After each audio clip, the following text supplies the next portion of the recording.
బీహార్ ప్రాంతంలోని గెహ్లూర్‌కు చెందిన ఒక సామాన్యమైన వ్యక్తి.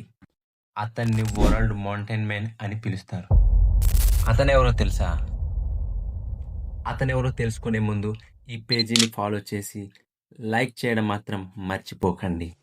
అతనే the great world mountain man Dashrath Manjhi. అతని గురించి చెప్పుకోవడంలో ఏముందంటారా? చెబుతాను వినండి. దశరథ్ మాంఝీ 22 ఏళ్ల కష్టం.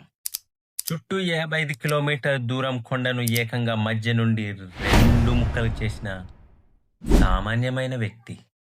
తన భార్య ఆ పర్వతంలో ప్రమాదంలో గాయపడగా ఆసుపత్రికి వెళ్ళలేని పరిస్థితి.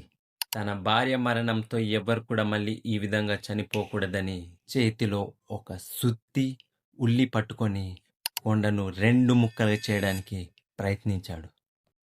దశరథ్ మాంఝీని చూసి మిగతా వాళ్ళు ఎగతాళి చేయడం ప్రారంభించారు. అయినా అవేమీ పట్టించుకోకుండా ఎంత ఎదురు దెబ్బలు తగిలినా, ఎంతమంది విమర్శించినా తన పని తాను చేసుకుంటూ పోయాడు. చివరికి 2 ఏళ్ల తర్వాత ఆ కొండను 2 ముక్కలుగా చీల్చాడు. చివరికి ఆయన గుర్తింపుగా ప్రభుత్వము వరల్డ్ మౌంటైన్ మ్యాన్‌గా దశరథ మాంఝీ ఆ పర్వతానికి పేరు పెట్టారు. ఈ దశరథ మాంఝీ జీవిత చరిత్ర మనకేం చెప్తుందో తెలుసా?